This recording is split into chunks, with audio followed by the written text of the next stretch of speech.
ప్రస్తుతానికి జిల్లాల పర్యటనే చేస్తారని వచ్చే ఏడాది నుంచి పాదయాత్ర చేస్తారని బీఆర్ఎస్ వర్కింగ్ ప్రెసిడెంట్ కేటీఆర్ చెప్పారు. సూర్యాపేటలో జరిగిన సభలో రేవంత్ సర్కార్పై మరోసారి మాటల తూటలు పేల్చారు. 10 ఏళ్లు అధికార పక్షంలో ఉండి ఇప్పుడు విపక్షంలో ఉన్న బీఆర్ఎస్ కు పాదయాత్రతో ఉపశమనం లభిస్తుందా? ప్రభుత్వంపై తీవ్ర వ్యతిరేకత ఉందనే పాదయాత్రకు ప్రణాళికలు రూపొందించారా? ఏడాది చివరి వరకు పార్టీ బలోపేతంపై కేటీఆర్ ఫోకస్ పెట్టారా? కేటీఆర్ పాదయాత్రతో బీఆర్ఎస్ ఆశించిన ఫలితం దక్కుతుందా? ఇదే విషయానికి సంబంధించి ఈ రోజు డిబేట్ కంటిన్యూ అవుతుంది. ఇక డిబేట్ లో పాల్గొంటున్నారు దత్తాత్రేయ బీఆర్ఎస్ అధికార ప్రతినిధి, అలాగే వెంకట్ నాయక్ కాంగ్రెస్ నుంచి, అలాగే శేషు అనలిస్ట్ గారు, అలాగే డాక్టర్ పివి రెడ్డి గారు బీజేపీ అధికార ప్రతినిధి నుంచి కూడా స్టూడియోలో జాయిన్ అవుతున్నారు. నమస్కారం అండి అందరికి. నమస్తే. రైట్ అండి, ముందుగా డాక్టర్ పివి రెడ్డి గారు బీజేపీ అధికార ప్రతినిధి, మీరు చెప్పండి, అసలు నిన్న సూర్యాపేటలో నిర్వహించిన సన్నా సమావేశంలో కూడా కేటీఆర్ మాట్లాడడం జరిగింది. పాదయాత్రకు సంబంధించి కూడా నేను త్వరలో కార్యకర్తలను కలవబోతున్నాను, పాదయాత్ర ముందు చేయబోతున్నాను తెలంగాణ అంతటా అని చెప్తున్నారు. అంటే ఏ విధంగా చూసుకోవాలంటారు చెప్పండి. ముందుగా మీకు అలాగే బీఆర్కే న్యూస్ ప్రేక్షకులకి, యాజమాన్యానికి, ప్యానలిస్టులందరికీ నమస్కారం. ఈరోజు మనకు తెలుసు, తెలంగాణ రాష్ట్రంలో బీఆర్ఎస్ పార్టీకి 10 సంవత్సరాలు వాళ్ళకి పాలన ఇచ్చారు. తెలంగాణ రాష్ట్రం కొత్తగా ఏర్పడిన తర్వాత వాళ్ళ చేతుల్లో తెలంగాణ రాష్ట్రాన్ని పెట్టారు. బాగు చేయాలి, తెలంగాణ బిడ్డలకి ఉద్యోగాలు రావాలి, నీళ్లు రావాలి, నిధులు రావాలని చెప్పేసి 10 సంవత్సరాలు కేసీఆర్ గారికి పాలన అందించారు. మనకు తెలుసు ఈ కేసీఆర్ పాలన ఏ విధంగా 10 సంవత్సరాలు గడిచిందో, ఏ విధంగా మరి తెలంగాణ రాష్ట్రాన్ని అప్పుల దిబ్బగా తయారు చేశారో మనకు తెలుసు. ఈరోజు మళ్ళీ కాంగ్రెస్ అది కాదని చెప్పేసి మేము ఎప్పుడైతే భారతీయ జనతా పార్టీ పోరాటం మొదలుపెట్టిన తర్వాత ఇంటింటికి తిరుగుకుంటూ, ఊరూరు తిరుగుకుంటూ, పాదయాత్ర చేసుకుంటూ బండి సంజయ్ గారి సారథ్యంలో మేము ఏ విధంగా ముందుకెళ్ళామో, ఏ విధంగా బీఆర్ఎస్ పార్టీ మరి అప్పుడు కేసీఆర్ గారి ఏవైతే అవినీతి కుంభకోణాలు ఉన్నాయో అవన్నీ కూడా బయట పెట్టాం. కాబట్టి ఆ రోజు వ్యతిరేకత పెరిగి ఈరోజు భారతీయ జనతా పార్టీ ఆధ్వర్యంలో చేసిన పోరాటాల వల్లనే ఈరోజు బీఆర్ఎస్ పార్టీ ఓడిపోయింది. తర్వాత కొన్ని పరిణామాలు భారతీయ జనతా పార్టీలో కొన్ని మాకు అంటే సీట్స్ కొన్ని తక్కువ రావటం, అలాగే ఈ కాంగ్రెస్ పార్టీ ఆ రోజు అన్ని అబద్ధాలు చెప్పి రకరకాల వాగ్దానాలు ఇచ్చి 6 గ్యారెంటీల హామీలు, 13 అంశాలు మనందరికీ తెలుసు, అవన్నీ ఇచ్చి ఈరోజు మేము వస్తే బీఆర్ఎస్ పార్టీ కాదు, కేసీఆర్ కాదు, మేము వస్తే కాంగ్రెస్ పార్టీ వస్తే, కాంగ్రెస్ ప్రభుత్వం వస్తే మీకు 6 గ్యారెంటీలు డెఫినెట్గా అమలు చేస్తాము 100 రోజుల్లో అని చెప్పి ఈరోజు కాంగ్రెస్ ప్రభుత్వం అధికారంలోకి వచ్చిన తర్వాత కూడా వాళ్ళు చేసింది ఏమండి? 15 నెలలు అవుతా ఉంది. 15 నెలల నుంచి ఈ 6 గ్యారెంటీలు, చిన్న విషయం చెప్తాను, 6 గ్యారెంటీలో 13 అంశాలు ఉంటే 3 అంశాలు మాత్రమే అమలు చేస్తూ ఉన్నారు. ఒకటి ఉచిత బస్సు, రెండవది గ్యాస్ పథకం, మూడవది 200 యూనిట్ల విద్యుత్తు. ఈ 3 తప్ప మీకు ఎక్కడైనా కనపడతా ఉన్నాయా? ఇప్పుడు ఈ మధ్య ఇది మొదలుపెట్టారు, ఏంటంటే రైతు భరోసా అని చెప్పేసి. రైతు భరోసా 2 నెలలు ఇస్తారండి, ఎవరో నాకు అర్థం కాదు. వ్యవసాయ రైతులకు రైతు భరోసా ఎప్పుడు ఇవ్వాలి? ఆ భరోసా కల్పించాల్సిన బాధ్యత ఎప్పుడు? వ్యవసాయం చేసే ముందు, నాగలు పట్టే ముందు, నీళ్ళు వేసే ముందు రైతుకి ఇవ్వాల్సిన బాధ్యత, భరోసా అది 2 నెలలు ఇస్తారంట. సో ఇవన్నీ కూడా తర్వాత దాంతోపాటుగా రైతులకి రుణమాఫీ అని చెప్పారు, 31,000 కోట్ల రూపాయలు మేము ఇస్తామని చెప్పారు, 22 లక్షల మందికి డెఫినెట్గా ఇదంతా రైతు రుణమాఫీ జరుగుతుందని చెప్పారు. కానీ అవన్నీ జరగట్లేదే. మొత్తం దాంట్లో సగం ఇచ్చుకుంటూనే దగ్గర ఓ 18,000 కోట్ల రూపాయలు ఒకరోజు అంటారు, ఒకరోజు 21,000 అంటారు. సో ఇప్పటికి కూడా రైతులకి ఇంకొక 20 లక్షల మందికి రైతు రుణమాఫీ జరగలేదు ఇక్కడ వరకు. అంటే మేము ఇప్పుడే కదా స్టార్ట్ చేసింది, ఇంకా చాలా సంవత్సరాలు ఉంది కదా. వీళ్ళు చెప్పిన మాటలే రాష్ట్ర కాంగ్రెస్ ప్రభుత్వంలో రాకముందు 100 రోజుల్లో కంప్లీట్ చేస్తాన్న 6 గ్యారెంటీల హామీలు కానీ, ఈ రుణమాఫీ కానీ ఎక్కడ పోయింది అంటున్నాం. ఈవెన్ రుణమాఫీ కూడా August 15 వరకు పూర్తిగా కంప్లీట్ చేయకపోతే మమ్మల్ని ప్రశ్నించని అడగమని చెప్పి మరి రేవంత్ రెడ్డి గారు చెప్పారు. కానీ ఇప్పటివరకు ఏమైనా అయిందా? ఎక్కడ కూడా జరగట్లేదు. సో అటు బీఆర్ఎస్ ప్రభుత్వం 10 సంవత్సరాల పాలన, ఈరోజు కాంగ్రెస్ పాలన 15 నెలల పాలన, సేమ్ టు సేమ్, రెండు ఒకటే. ఏం చేయలేని పరిస్థితి మనం చూసాం. బడ్జెట్ కూడా ఏ విధంగా జరుగుతూ ఉందో, ఏ విధంగా పెట్టిరో మనం చూసాం. దాంట్లో ఏమన్నా ఎక్స్ట్రా ఏమైనా ఉన్నాయా? ఫర్ ఎగ్జాంపుల్ వీళ్ళే అంటున్నారు కదా, మూసీ ప్రక్షాళన అంటారు, హైడ్రా అంటారు, మెట్రో రైల్ అంటారు, ట్రిపుల్ ఆర్ అంటారు, ఏమన్నా ఎక్కడ కేటాయించారా? ఫ్యూచర్ సిటీ వస్తుంది కదా. ఫ్యూచర్ సిటీ ఎక్కడ ఏం చేస్తారండి? ఫ్యూచర్ సిటీకి ఎక్కడ నిధులు ఎక్కడ ఉన్నాయి? వీళ్ళు చేయలేని పరిస్థితుల్లో ఉన్నారు, కనీసం 6 గ్యారెంటీలు అమలు చేయని పరిస్థితుల్లో ఉన్నారు. ఏ విధంగా ఫ్యూచర్ సిటీ వస్తుంది? సో అదేవిధంగా ఈరోజు బీఆర్ఎస్ పార్టీ కేటీఆర్ గారు నేను మాట్లాడినా కూడా, వీళ్ళు తలకిందులైనా కూడా, మొత్తం పొరులు దండాలు పెట్టినా కూడా ఎట్టి పరిస్థితుల్లో తెలంగాణ రాష్ట్ర ప్రజలు బీఆర్ఎస్ పార్టీకి ఓటేయరు. కేసీఆర్ గారికి ఆల్రెడీ 10 సంవత్సరాలు టైం ఇచ్చారు, మంచి అవకాశం అది, కానీ నిరూపించుకోలేకపోయారు, ప్రూవ్ చేయలేకపోయారు. కాబట్టి ఈరోజు కేటీఆర్ గారు కాదు ఇంకెవరు వచ్చినా కూడా డెఫినెట్గా తెలంగాణ రాష్ట్ర ప్రజలు ఎట్టి పరిస్థితుల్లో ఒప్పుకునే సమస్య లేదు. అది అటు బీఆర్ఎస్ పార్టీ కాదు, ఇటు కాంగ్రెస్ పార్టీని కూడా, రేవంత్ రెడ్డి గారిని కూడా ఒప్పుకోరు. ఎందుకంటే వాళ్ళే చెప్తా ఉన్నారు, మా దగ్గర పైసలు లేవు, జీతాలు ఇవ్వలేని పరిస్థితి, రోజు నెల వచ్చిందంటే 4,000 కోట్ల రూపాయలు ఆర్బీఐ నుంచి తీసుకురావాల్సిన పరిస్థితి వచ్చిందంటే ఇమాజిన్ చేసుకోండి, ఒక్కసారి అర్థం చేసుకోండి ఏ విధంగా ఈ కాంగ్రెస్ ప్రభుత్వం నడుస్తూ ఉందో. మనందరికీ తెలుసు తెలంగాణ రాష్ట్ర ప్రజలకు చేసింది ఏమీ లేదు, ఏం చేయరు కూడా. 2 పార్టీలు కూడా ఒకటే ఉంటుంది, ఒకటే దారిలో పోతున్నాయి తప్పితే, బొమ్మ బొరుసు పార్టీలు తప్పితే వీళ్ళకి రాష్ట్ర ప్రజల మీద చిత్తశుద్ధి లేదు. అభివృద్ధి కానీ సంక్షేమ పథకాలు కానీ ఏవైతే ఉన్నాయో అవి అమలు చేయలేని పరిస్థితిలో ఉన్నారంటే డెఫినెట్గా తెలంగాణ రాష్ట్ర ప్రజలందరూ కూడా ఒకటే ఒక మార్గం ఏంటంటే వీళ్ళకి భారతీయ జనతా పార్టీ వైపు చూస్తూ ఉన్నారు. భారతీయ జనతా పార్టీ వస్తే ఈ అభివృద్ధి కాదు, సంక్షేమ పథకాలు కావు, ఎట్టి పరిస్థితుల్లో మేమైతే ప్రామిస్ ఇస్తామో డెఫినెట్గా డెలివరీ చేస్తూ ఉన్నాం. ఈ 18 రాష్ట్రాల్లో భారతదేశం మొత్తం కూడా మేము అదే పని చేస్తూ ఉన్నాం. ఈరోజు కూడా రేపు మేము ఒకవేళ ఇస్తే మాత్రం డెఫినెట్గా అదే డెలివరీ ఉంటుంది. మనం తెలుసు హర్యానా కానీ, లేకపోతే మధ్యప్రదేశ్ కానీ, రాజస్థాన్ కానీ, మొన్న జరిగిన ఢిల్లీ ఎలక్షన్స్లో కూడా భారతదేశ ప్రజలందరూ కూడా భారతీయ జనతా పార్టీని ఆదరిస్తూ ఉన్నారు, ప్రేమిస్తూ ఉన్నారు. ఎట్టి పరిస్థితుల్లో భారతీయ జనతా పార్టీ ప్రధానమంత్రి నరేంద్ర మోడీ గారి వైపు వెళ్తూ ఉన్నారు. ఎందుకంటే ఇక్కడ మేము చేసే ప్రతిదీ కూడా గమనిస్తూ ఉన్నారు. ఈ రోజుల్లో గ్రామీణ ప్రాంతాల్లో గ్రామీణ ప్రజలు బాగుపడతా ఉన్నారు, గ్రామీణ ప్రాంతాల్లో నిధులు వస్తూ ఉన్నాయంటే ప్రధానమంత్రి కేంద్ర ప్రభుత్వ నిధులతోటే నడుస్తూ ఉంది తప్పితే ఎక్కడ కూడా ఏం జరగట్లేదు. ఎందుకంటే రాష్ట్ర ప్రభుత్వం దగ్గర నిధులు లేవు, డబ్బులు లేవు, బడ్జెట్ లేదు, ఏవీ లేవు. ఇక్కడ ఒక మాట మాట్లాడతారు, అక్కడ పోయి ఢిల్లీలో ఇంకొక మాట మాట్లాడతారు. ఎంత కూడా ఏంటంటే ఇలా మాట్లాడితే తెలంగాణ రాష్ట్రానికి ఎప్పుడైనా నిధులు వస్తాయా, ఇన్వెస్ట్మెంట్లు వస్తాయా, కంపెనీస్ వస్తాయా, ఉద్యోగాలు వస్తాయా? పోనీ ఇట్లా మా దగ్గర బడ్జెట్ లేదు, మేము ఏం చేయలేకపోతా ఉన్నాం అంటే డెఫినెట్గా ఏ కంపెనీ ఇక్కడికి రాదు, తెలంగాణ రాష్ట్రానికి రాదు. వచ్చిన కంపెనీలు 2-3 కంపెనీస్ వచ్చినాయి, ఒకటి తమిళనాడు పోయింది, ఒకటి గుజరాత్ పోయింది, ఇంకొక రాష్ట్రానికి పోయింది. సో ఈ విధంగా తెలంగాణ రాష్ట్రాన్ని మొత్తాన్ని కూడా భ్రష్టు పట్టిస్తూ ఉన్నారు, సర్వనాశనం చేస్తూ ఉన్నారు. ఉన్న ధనిక తెలంగాణని మొత్తం అప్పుల కుప్ప తెలంగాణ చేశారు. 7 లక్షల కోట్ల అప్పు మనం తెలుసు.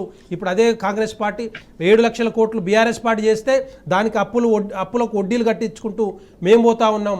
ఆ వడ్డీలకు సరిపోవట్లేదు. మేము తెచ్చిన ఈ 15 నెలల కాలంలో 1,53,000 కోట్ల రూపాయలు మేము తెచ్చి పరిపాలన అందిస్తున్నారంటే నెక్స్ట్ ఇంకా మొత్తం టోటల్గా 5 సంవత్సరాలలో వీరు తెచ్చే అప్పు ఎంత అంటే 6 లక్షల కోట్ల రూపాయలు తెచ్చి మన తెలంగాణ రాష్ట్ర బిడ్డల మీద, తెలంగాణ రాష్ట్ర ప్రజల నెత్తి మీద పెట్టే ఆలోచన మాత్రం డెఫినెట్గా కాంగ్రెస్ పార్టీకి ఉంది.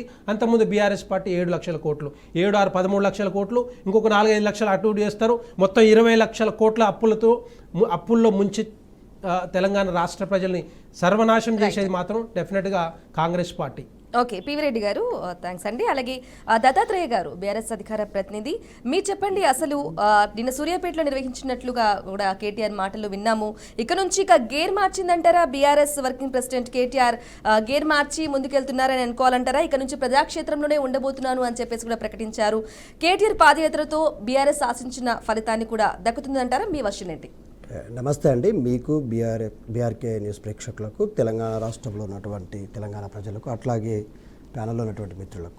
విషయం ఏంటంటే తెలంగాణ రాష్ట్ర ఆకాంక్షతోనే తెలంగాణ రాష్ట్ర ప్రజల చిరకాల స్వప్నం 60 సంవత్సరాల దరిద్రాన్ని దూరం చేసి తెలంగాణ ప్రజలకంటూ ఒక నూతనమైనటువంటి జీవితాన్ని, నూతనమైనటువంటి వెలుగులను నింపినటువంటి పార్టీ బీఆర్ఎస్ పార్టీ. కేసీఆర్ గారి నాయకత్వంలో తెలంగాణ రాష్ట్రం 14 సంవత్సరాల సుదీర్ఘ పోరాటం తర్వాత తెలంగాణ రాష్ట్రాన్ని సాధించుకున్నాం. 36 పార్టీల నాయకులను ఒప్పించి, ఢిల్లీలో ఉన్నటువంటి ప్రతి పార్టీ అధినేత వైపు వెళ్ళి వాళ్ళ ఇంటికి వెళ్ళి ఒప్పించి ఇద్దరు ఎంపీలు ఉన్నటువంటి బీఆర్ఎస్ పార్టీ తెలంగాణ రాష్ట్రాన్ని 3.5 లక్షల మంది తెలంగాణ ప్రజల యొక్క చిరకాల స్వప్నాన్ని సాకారం చేసినటువంటి పార్టీ. ఈ తెలంగాణ రాష్ట్రంలో ఉన్నటువంటి ప్రతి అంశం మీద పూర్తి స్థాయిలో అవగాహన కలిగినటువంటి పార్టీ బీఆర్ఎస్ పార్టీ. ఇవాళ తెలంగాణ రాష్ట్రానికి 10 సంవత్సరాలు తెలంగాణ ప్రజలు ఏదైతే హక్కున చేర్చుకుని అధికారం ఇచ్చారో 10 సంవత్సరాలలో ఈ తెలంగాణ రాష్ట్రానికి ఉమ్మడి ఆంధ్రప్రదేశ్లో ఉన్నటువంటి రాజకీయ నాయకుల నిర్లక్ష్యం వల్ల నష్టపోయిన తెలంగాణ రాష్ట్రాన్ని పునర్నిర్మాణం చేసే క్రమంలో ఏ ప్రాంతానికి వెళ్ళినా కూడా తెలంగాణ ప్రజలు బీఆర్ఎస్ పార్టీని హక్కున చేర్చుకొని భారీ విజయాన్ని ఇవ్వడం వల్ల 10 సంవత్సరాల్లో తెలంగాణ రాష్ట్రంలో ఒక గ్రామాన్ని తీసుకుంటే యూనిట్గా ఆ గ్రామంలో ఉండాల్సినటువంటి మౌలిక వసతులన్నింటినీ కూడా శరవేగంగా ఏర్పాటు చేసుకొని వాళ్ళ గ్రామాలను ఆదర్శంగా చేసుకున్నటువంటి పార్టీ ఏదైనా ఉందా ఈ దేశంలో అంటే బీఆర్ఎస్ పార్టీ. గ్రామం నుంచి మండలాలకు రోడ్లు కావచ్చు, జిల్లాల నుంచి రాష్ట్రానికి రోడ్లు కావచ్చు, దాంతోపాటు మౌలిక సౌకర్యాలైనటువంటి తాగునీరు, సాగునీరు ఏ రంగాన్ని తీసుకున్నా కూడా తెలంగాణ రాష్ట్రం 10 సంవత్సరాల్లో సుభిక్షంగా ఉండే కేసీఆర్ గారి నాయకత్వంలో రైతులైన ఆనందంగా ఉన్నారు, విద్యార్థులైన ఆనందంగా ఉన్నారు, ఉద్యోగులు, కార్మికులు, కర్షకులు, అంగన్వాడీ, ఆశా వర్కర్లు ఏ వర్గాన్ని తీసుకున్నా కూడా తెలంగాణ రాష్ట్రంలో చాలా సంతోషంగా ఉండే వాళ్ళందరి జీతాలు పెంచుకొని వాళ్ళ జీవితాల్లో వెలుగులు నింపినటువంటి పార్టీ బీఆర్ఎస్ పార్టీ. అయితే ఈ 17 నెలల కాలంలో జరిగినటువంటి విధ్వంసం వల్ల తెలంగాణ రాష్ట్రంలో ఉన్నటువంటి ఆర్థిక అంశాల మీద అవగాహన లేని కాంగ్రెస్ పార్టీ తెలంగాణ ప్రజలను చిన్నాభిన్నం చేస్తూ తెలంగాణ రాష్ట్ర ప్రజల సొత్తును ఢిల్లీకి కప్పంగా కట్టేటువంటి ప్రయత్నం చేయడం వల్ల తెలంగాణ రాష్ట్రంలో ఉన్నటువంటి ప్రతి పౌరుడు ఎంత బాధపడుతూ ఉండడం మనం చూస్తూ ఉన్నాం. ఆడపిల్ల పుడితే 13,000, మగపిల్ల పుడితే 12,000 ఇచ్చేటువంటి ఆ కిట్టు కూడా బంద్ చేసిండ్రు. ఆడవాళ్ళు నార్మల్ డెలివరీలు అవుతుంటే తెలంగాణ రాష్ట్రం చాలా స్థాయిలో ఎంఆర్ఎఫ్లో మనం చాలా ముందు స్థాయిలో ఉన్నాం. అయితే గతంలో బీఆర్ఎస్ పార్టీని అప్పుల కుప్పగా మార్చింది, అందుకోసమే ఇదంతా జరుగుతుంది. బీఆర్ఎస్ పార్టీ చేసిన ప్రతి రూపాయికి తెలంగాణ రాష్ట్రంలో తెలంగాణ ప్రజలకు తెలుసు ఏ విధంగా జీవన ప్రమాణాలు మార్పు చెందినాయి. బీఆర్ఎస్ పార్టీ చేసినటువంటి రూపాయి అప్పు హైదరాబాద్ నగరం విషయానికి వస్తే ఏ విధంగా 36 ఫ్లైఓవర్లు, 12 అండర్ బ్రిడ్జిలు ఎస్టీపీఆర్ రూపంలో మనం నిర్మించుకున్నాము. దాంతో భాగంగా తెలంగాణ రాష్ట్రంలో ఏ విధంగా 26 మెడికల్ కాలేజీలు ఏర్పాటు చేసుకొని తెలంగాణ పిల్లలకి దాదాపుగా 4,800 మెడికల్ సీట్లు ఇచ్చుకున్నాము. తెలంగాణ రాష్ట్రంలో ఉన్నటువంటి కలెక్టరేట్లను ఏ విధంగా ఇంటిగ్రేటెడ్ కలెక్టరేట్లుగా మార్చుకున్నాము, మార్కెట్లను ఏ విధంగా చేసుకున్నాము. తెలంగాణ రాష్ట్రంలో కాంగ్రెస్ పార్టీ అధికారంలోకి వచ్చి అప్పులు చేస్తూ ఉంటే ఏ ఒక్క ప్రాజెక్ట్ అయినా కట్టిందా ఇప్పటి వరకు మీరు చెప్పండి. తెలంగాణ రాష్ట్రంలో కేసీఆర్ గారు అప్పు చేసినా కూడా చేసిన ప్రతి రూపాయికి లెక్కపత్రంతో సహా మేము శ్వేతపత్రం కాదు స్వేదపత్రం విడుదల చేసినాం. మా చెమట చుక్కలు ఇందులో ఉన్నాయి. తెలంగాణ రాష్ట్ర అభివృద్ధిలో మా భాగస్వామ్యం ఉంది. హైదరాబాద్ నగరం ఒక్కసారి రూపురేఖలు చూడండి. 10 సంవత్సరాల క్రితం హైదరాబాద్ ఏ విధంగా ఉంది, 10 సంవత్సరాల బీఆర్ఎస్ పాలన తర్వాత హైదరాబాద్ నగరం ఏ విధంగా ఉంది. ఎన్ని ప్రయత్నాలు చేసినా ఎంత ప్రజాక్షేత్రంలోకి వెళ్ళినా కూడా బీఆర్ఎస్ పార్టీ అనేది మళ్ళీ అధికారంలోకి అనేది రాదు అని చెప్తున్నారు. నేనేమంటా ఉన్నానంటే ఒక బీసీ నాయకుడు బీజేపీ పార్టీకి అధ్యక్షుడిగా ఉంటే ఎన్నికల ముందర చెల్లుబాటు కాదు అని చెప్పి ఒక రెడ్డి నాయకుని తీసుకొచ్చి పెట్టుకున్న బీజేపీ పార్టీ బీసీ ముఖ్యమంత్రిని చేస్తామని చెప్పి ఒక ఎజెండా పెట్టుకొని బీసీల ఓట్లను దండుకోవాలనే ఉద్దేశంతో వచ్చింది. ఇదే కాంగ్రెస్ పార్టీ కూడా అదే బీసీలకు మేము కామారెడ్డి డిక్లరేషన్తో పాటు తొలి సంవత్సరంలోనే 20,000 కోట్లు ఇస్తాం, ఎంబీసీలకు మంత్రిత్వ శాఖ ఇస్తాం, ఖచ్చితంగా బీసీలకు 42% స్థానిక సంస్థలు రిజర్వేషన్లు ఇస్తామని అబద్ధాలు చెప్పి 100 రోజుల్లో ఇస్తామని 15 నెలలు అవుతున్నా కూడా దిక్కు లేదు, దివానా లేదు. ఈ పార్టీ ఆ పార్టీ రెండు ఒకటే. తెలంగాణ ప్రజల సొత్తును ఢిల్లీకి కప్పంగా వాడుకునేటువంటి ప్రయత్నమే చేస్తారు తప్ప ఈ బీజేపీ పార్టీ అధికారంలో 10 సంవత్సరాలుగా ఉంది, మరో 5 సంవత్సరాల అధికారం పాలించబోతా ఉంది. ఈ తెలంగాణ రాష్ట్రానికి ఇచ్చినటువంటి లెక్కపత్రాన్ని మాట్లాడమని చెప్పండి. ఎంత ఇచ్చారు తెలంగాణ రాష్ట్ర డెవలప్మెంట్కు? ఒక మెడికల్ కాలేజ్ ఇచ్చారా, ఒక నవోదయ కాలేజ్ ఇచ్చారా, ఒక ఏదైనా ఎయిమ్స్ ఇచ్చారా, లేకపోతే తెలంగాణ ప్రజలకు సంబంధించినటువంటి డెవలప్మెంట్లో ₹1 భాగస్వామ్యమైనా ఉందా? తెలంగాణ ప్రజలు కట్టినటువంటి సొమ్మును తిరిగి మేము అడిగితే ఇవ్వలేని పరిస్థితిలో ఉన్న బీజేపీ పార్టీ ఇవాళ రాజకీయ లబ్ధి పొందడం కోసం ఏముందండి? దేశవ్యాప్తంగా చూడండి, బీజేపీ పాలిత రాష్ట్రాల్లో మతం పేరు మీద రాజకీయాలు, కులం పేరు మీద రాజకీయాలు. ఇవాళ మహారాష్ట్రలో ఉన్నటువంటి నాందేడ్ జిల్లా అగ్నికి ఆహుతి అవుతా ఉంటే చూస్తూ కూర్చోవాలి. తెలంగాణ ప్రజలను మేము మతం పేరు మీద, కులం పేరు మీద చిచ్చులు పెట్టుకోవాలనుకోవట్లేదు. బీజేపీ పార్టీ రావడం వల్ల తెలంగాణ మరో అగ్నిగుండం అవుతుంది. కాంగ్రెస్ పార్టీ రావడం వల్ల ఎంత వర్గపోరు, ఎంత ఆర్థిక నష్టం, ఎంత విధ్వంసం జరుగుతూ ఉందో మనం చూస్తూ ఉన్నాం. ఇవాళ సుంకిసాల కూలిపోతుంది, కాంగ్రెస్ పార్టీ అధికారంలోకి వస్తే ఎస్ఎల్బీసీ కూలిపోతుంది, 8 మంది కార్మికులు శవాల దిబ్బలుగా మిగిలిపోతారు. తెలంగాణ రాష్ట్రంలో ఏం సాధించినాం చెప్పండి? ఈ 17 నెలల్లో ఏ ఒక్క వర్గానికైనా బాగు జరిగిందా? ఉద్యోగాల భర్తీ 2 లక్షల ఉద్యోగాల భర్తీ చేస్తామని వచ్చిన తొలి సంవత్సరంలోనే ఆ ఉద్యోగాల భర్తీ అంతా మేము ఇచ్చినటువంటి నోటిఫికేషన్లను భర్తీ చేసుకుంటా, అవే ఆర్డర్లు ఇచ్చుకుంటే ఇవాళ నేనే భర్తీ చేస్తున్నా అంటున్నాడు. 182,000 ఉద్యోగాలు బాకీ పడ్డది ఈ కాంగ్రెస్ పార్టీ నిరుద్యోగులకు. తెలంగాణ రాష్ట్రంలో ఉన్నటువంటి రైతులకు రుణమాఫీ చేస్తామని చెప్పింది. రుణమాఫీలో ఎన్ని కోతలు విధించిందండి? కేవలం 25% రైతులకు కూడా రుణమాఫీ చేయలేదు. పోనీ రైతు బంధు, మేము ఎప్పుడైనా రైతులకు రైతు బంధు ఆపినామా అండి? రైతు బంధుని విడతల్లాగా పంచినామా అండి? ఎప్పటికప్పుడు రైతుల కళలో ఆనందం నింతూ వాళ్ళకి పెట్టుబడి సాయం తక్షణం చేసినటువంటి పార్టీ బీఆర్ఎస్ పార్టీ.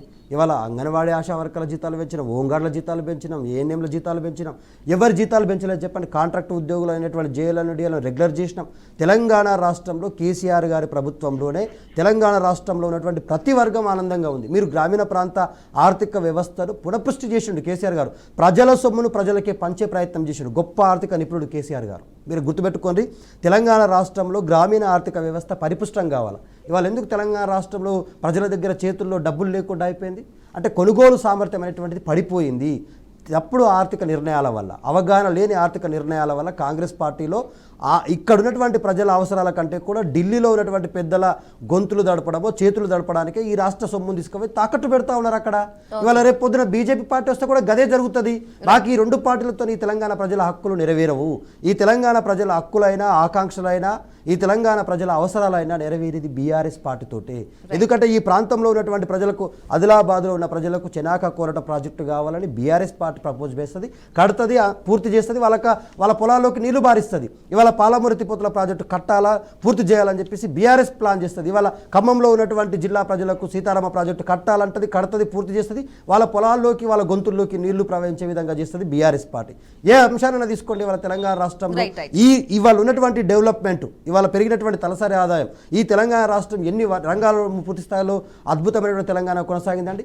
ఏ రోజైనా కరెంటు కష్టాలు వచ్చినాయా? ఏ రోజైనా నీటి కష్టాలు వచ్చినాయా? తెలంగాణ రాష్ట్రంలో ఉన్నటువంటి ఒక్క చెరువు నింపుకోలేకపోయినాం. ఇవాళ మార్చిలోనే మనం ఎడారిని తలపించే పరిస్థితిలో ఉన్నాం. పంట పొలాలు ఎండిపోయి రైతులు బోరున విలపిస్తూ ఉన్నారు, కన్నీటి పర్వంతం అవుతా ఉన్నారు, పంట పొలాలకి పశువులను వదిలేస్తా ఉన్నారు. అంటే ఏమి అర్థం చేసుకోండి మీరు, కాంగ్రెస్ పార్టీ అయినా బీజేపీ పార్టీ అయినా తెలంగాణ రాష్ట్రాన్ని సర్వనాశనం చేయడానికి ఆ రెండు పార్టీలు, ఈ రాష్ట్ర హక్కులైన ఆకాంక్షలైన అవసరాలైనా తీర్చే పార్టీ బీఆర్ఎస్ పార్టీ మాత్రమే.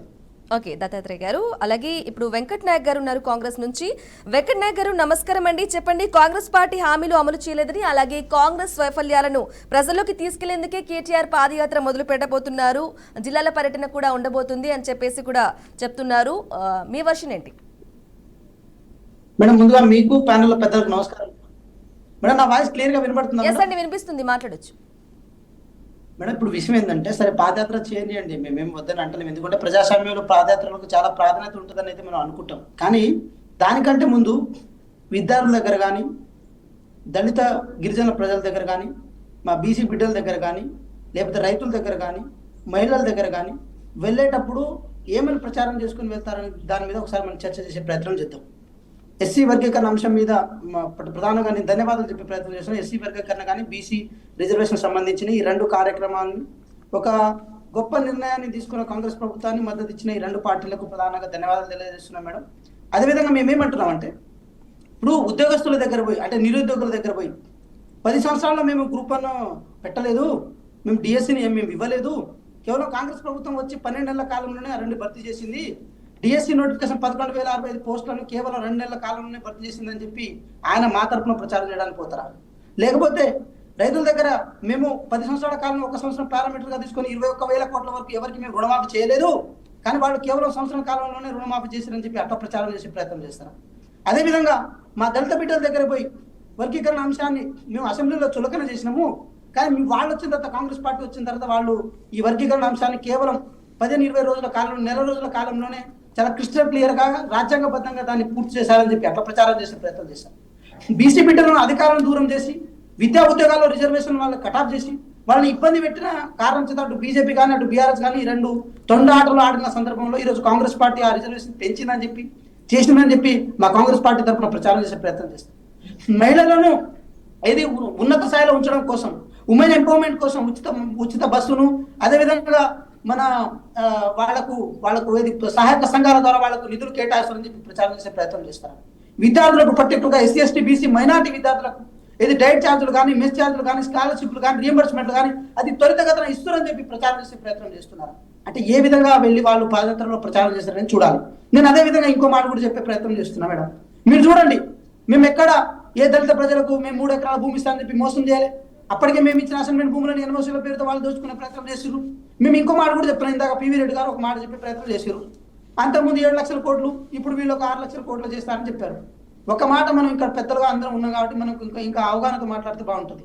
88,000 కోట్లు దాదాపు గత ప్రభుత్వం చేసిన అప్పులకు అసలు చెల్లించడం, దాంతోపాటు దాదాపు ఒక 55,000 కోట్ల వరకు 60,000 కోట్ల వరకు మిత్తి చెల్లించడం. అంటే అటు మిత్తిని అటు అసలుని ప్రతి సంవత్సరం ఒక పారామీటర్గా తీసుకొని మేము చెల్లించుకుంటూ వస్తున్నాం. దట్ ఇండికేట్ దట్ ఈ 5 సంవత్సరాల్లో అప్పును సగం కంటే ఇంకెక్కువగా తీర్చడానికి కాంగ్రెస్ ప్రభుత్వం సిద్ధంగా ఉంది. అదేవిధంగా బీఆర్ఎస్ అన్న ఒక మాట ఏమని చెప్తున్నారంటే రైతు బంధువులు మేము ఎక్కడ ఆపలేదు, ఇంకేం చేయాలని చెప్పి. మేమేమంటున్నాం, మేము కట్టించిన రింగ్ రోడ్ని తాకట్టు పెట్టి రైతు బంధుని ఇచ్చారు ఏది 2023లో. ఇంకా మేమేం తాకట్టు పెట్టి ఇవ్వాలి? మేము ఏదైతే సృష్టించిన అంశాలని తాకట్టు పెట్టుకుంటూ వచ్చిన అంశాలు కదా మీరు. మేము ఏం తాకట్టు పెట్టాలి? రెవెన్యూ సృష్టి రాష్ట్రంగా మీరు చెప్పే ప్రయత్నం చేస్తారు. ఎక్కడ రెవెన్యూ సృష్టి చేశారు? మేము పాలమూరు రంగారెడ్డిని మేమే సృష్టించినాం అంటున్నారు. దాంతోపాటు ఏది కాళేశ్వరం మేమే సృష్టించమని అంటున్నారు కదా. ఇది కాంగ్రెస్ ప్రభుత్వం అతి తక్కువ బడ్జెట్తో సస్టైనబుల్ ఇన్కమ్ని, సస్టైనబుల్ డెవలప్మెంట్ పారామీటర్గా తీసుకొని ఏర్పాటు చేసుకున్న ప్రాజెక్టులు. వాటిని మీరు రీడిజైన్ల పేరుతో 1,000 కోట్ల వరకు వాటి మీద ఎక్కువ పెట్టుబడి పెట్టి వాటిని ఒక తలాతోక లేకుండా చేసిన ఘనత మీది. మేము ఇప్పటికంటున్నాం, గోదావరి జలాలను వాడుకోవడంలో మనం విఫలమైన, కృష్ణానది జలాలను వాడుకోవడంలో విఫలమైన. ఈ 10 సంవత్సరాల కాలంలో ఒక ఇన్కేస్ టీఎంసీ కనుక మనం వాడుకునే ప్రయత్నం కనుక చేసి ఉంటే గోదావరి జలాలను, కృష్ణా జలాలని మనం ప్రాపర్ వేలో తెలంగాణ ప్రజలు వాడుకోలేదు కాబట్టి ఈ రోజు భూగర్భ జలాల్లో ప్రాబ్లం వస్తుంది. మీరు అంటున్నారు కదా, మిషన్ కాకతీయ తవ్వించినాం, కాళేశ్వరం నీళ్లు తవ్వించినాం, 1,00,000 ఎకరాలకు నీళ్లు పాలించాం అంటున్నప్పుడు గత సంవత్సరం 2023లో కూడా కేవలం 1 నెల కాలం ఎండ గట్టి కొడితే బోర్లో నీళ్ళు ఎండిపోయినాయి. మరి మీరు ఇచ్చిన నీళ్ళ ప్రకారం భూగర్భ జలాలు పెరగాలి కదా, మరి ఎందుకు పెరగలేదు? ఇవన్నీ లాజిక్స్ మాట్లాడే ప్రయత్నం చేస్తలేను. మేము ఒకటే అంటున్నాం, హరీష్ రావు గారు పాదయాత్ర చేస్తారా, కేటీఆర్ గారు పాదయాత్ర చేస్తారా, లేకపోతే ఇద్దరు కలిసి పాదయాత్ర చేస్తారా, లేకపోతే ఇద్దరు విడివిడిగా పాదయాత్ర చేస్తారనే విషయం మాకు తెలియదు. మేము ఒకటే అడిగే ప్రయత్నం చేస్తున్నాం.